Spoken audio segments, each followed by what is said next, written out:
Hello everyone, it's Shane Kanto, your Wasteland reviewer, and I'm here to review Stu's show. And this is a new documentary about Stu Shostak, who is a renowned, just super fan of the golden age of sitcoms and television. And this documentary focuses a lot on his relationship with Lucille Ball, his coming up in the industry, taking a class that was very fateful, getting a chance to meet Lucy and being able to work with her for the last 10 years of her life, and the podcast that he has, and, finding the woman of his dreams who shares all of the quirks and everything.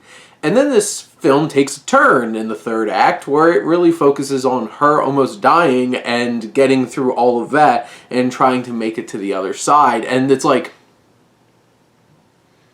this turned into a completely different movie, because that's the thing. My biggest issue with this documentary is horrible tonal shifts from, this is a pretty laid-back, easygoing documentary for like the first 50 minutes of it. And you're just like, okay, I'm enjoying this, and like obviously like Lucille Ball passing away is a more dramatic moment, but it's still this man and his love, and you connect with it. Especially if you have an appreciation for sitcoms at the time, you could feel the love, the passion, the just absolute adulation about early television. And those elements I really appreciated. But when this takes this huge shift and director C.J. Wallis is trying to make that shift gears into a much more intense and emotional story, you're just like a little bit taken back.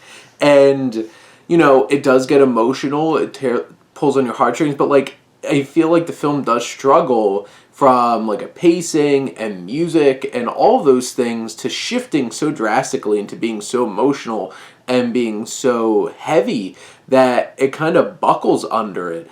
And, I still feel for the struggle of Jeanine, of Stu's wife, and them trying to make it to the other side. But I felt like this documentary was working really well in being a fun, entertaining, but relaxed kind of jaunt back into a particular time of television, and then it takes you like whiplash into a completely other thing. I still think that both of these elements work in their own right, but not in the same film. They feel smashed together, and it struggles to really resonate in a way that feels like these two things balance out in a meaningful way. And when it really comes down to it, this film, I think you'll get a lot out of it, both love for television and from like an emotional human perspective, but I do think it's a rocky road getting you from one to the other. But those are my thoughts on Stu's show. Let me know what you think, and let's talk some movies. But thank you as always for tuning in and supporting your Wasteland reviewer.